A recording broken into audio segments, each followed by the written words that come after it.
राजा चंद्रसेन और तपस्वी का वरदान।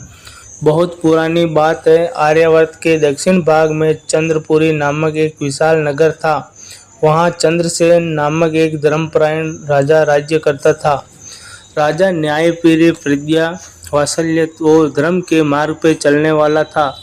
उसकी ख्याति चारों ओर फैल चुकी थी। एक बार की बात है, ग्रीष्म काल में भयंकर सूखा पड़ा।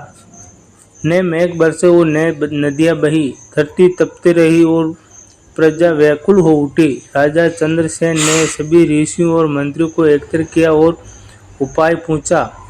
तब महामुनि विशिष्ट बोले, राजन, यदि आप स्वयं वन जाकर एक वर्ष तपस्या करें तो इंद्रदेव प्रसन्न होकर वर्षा कर देंगे।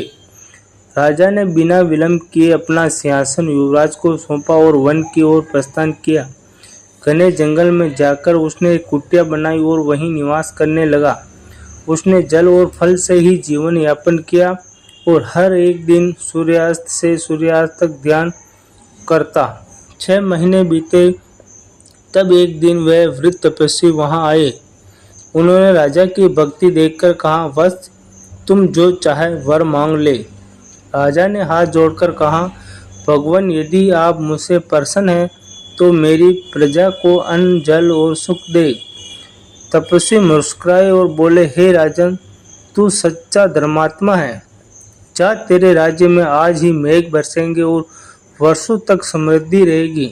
यह कहकर वे अदृश्य हो गए और उसी क्षण आकाश में बादल गिर आए और घनघोर वर्षा होने लगी। राजा चंद्रसेन ने पुनः राज्य लौटकर प्रजा के सुख का समाचार लिया। नगर में आनंद छा गया और लोग राजा की जय जयकार करने लगे। इस प्रकार धर्म और तपस्या की शक्ति से एक राजा ने समस्त प्रजा के कष्टों को उबारा।